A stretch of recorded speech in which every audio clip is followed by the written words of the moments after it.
The Galactic Council chamber fell silent as Ambassador Zixthara's crystalline form shimmered with indignation. Her 6 arms gestured dramatically toward the viewing screen displaying Earth's latest diplomatic request. "Preposterous," she hissed, her voice like wind through broken glass. "The humans wish to join our consortium of magical races. They possess no inherent magical capabilities whatsoever. Their species is mundane."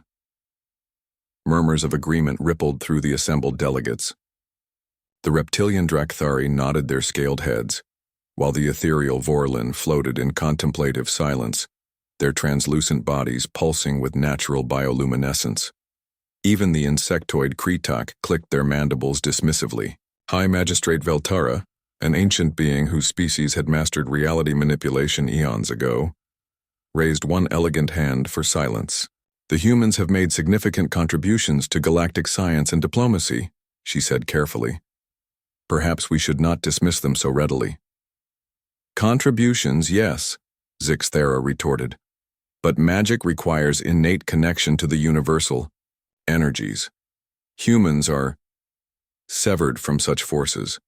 They rely entirely on crude technology and brute mechanical processes." The debate had raged for cycles. Every known sapient species in the galaxy possessed some form of supernatural ability. The Drakthari could phase through solid matter. The Vorlin manipulated gravity with thought alone. The Kretak communicated across vast distances through quantum entanglement of their neural networks. Even the humble Silnari could transmute base metals into precious alloys with a touch. Humans, however, seemed uniquely ordinary. Their ambassadors had demonstrated no magical abilities during first contact protocols. Their technology, while impressive, operated on purely physical principles. They appeared to be the only intelligent species in the galaxy cursed with complete magical blindness. "The decision stands," Veltara declared. "Without demonstrated magical capability, humanity cannot." The chamber doors hissed open unexpectedly. Security fields flickered, briefly confused by the unauthorized entry. A human female stepped through, her movements confident despite being barely half the height of most delegates. She wore simple diplomatic attire, but what caught everyone's attention was the small wooden stick she held between her fingers and the remarkably calm smile on her face. "Ambassador Sarah Chen," she announced, bowing slightly to the assembly. "I apologize for the dramatic entrance, but I believe there's been a fundamental misunderstanding about human magical capabilities." Zixthara's form flared with annoyance. Security should have prevented this interruption. Humans have no business in discussions of magical qualification. Sarah's smile widened. "Actually, I think that's exactly why I need to be here." She held up the small stick. "May I demonstrate something?" Before anyone could object, she struck the tip of the matchstick against a rough strip on its side. Fire bloomed instantly, a tiny sun dancing at the stick's end. The chamber erupted in chaos. Delegates recoiled in shock. The Vorlin immediately began pulsing alarm patterns. Several Kretak took defensive postures, their exoskeletons darkening. Even Veltara leaned back, her ancient eyes wide with surprise. "Impossible," Zixthara whispered. "Fire creation without energy manipulation or molecular restructuring. The chemical reaction appears spontaneous, controlled by mere friction." Sarah chuckled softly, letting the flame burn for a moment before extinguishing it with a gentle breath. "You've been looking for the wrong kind of magic," she said. "You expect us to bend reality with our minds, to channel cosmic forces through meditation and willpower. But human magic works differently." She reached into her pocket and withdrew a small device. With the press of a button, light flooded from it, banishing shadows throughout the vast chamber. "We capture lightning and make it serve us," she said, simply. Another device emerged, a communication unit. "We speak across impossible distances not through quantum entanglement of our thoughts, but by teaching electromagnetic waves to carry our voices." The delegates watched in stunned silence as Sarah continued her demonstration. She showed them a tablet displaying real-time images from Earth's surface, transmitted through space itself. She activated a translation program that instantly converted her words into every major galactic language simultaneously. You see, Sarah explained, you've mastered magic that flows from within. Humans discovered magic that exists all around us.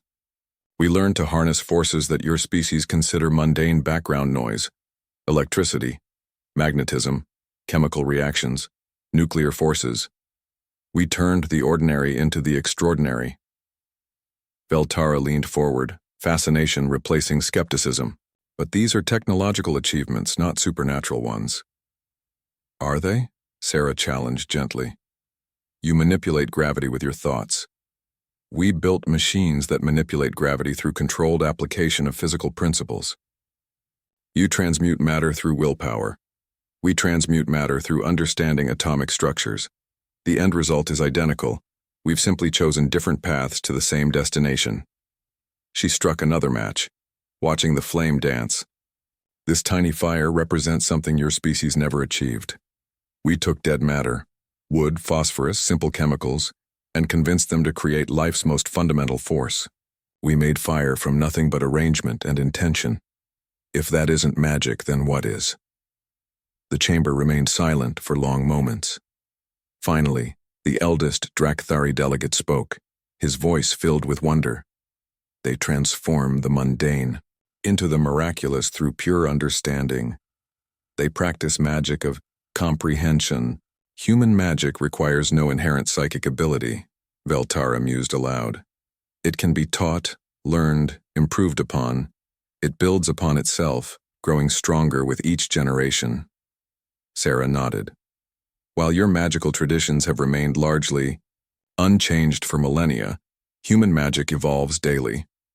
We discover new ways to bend reality to our will, not through meditation and personal power, but through collaboration and accumulated knowledge.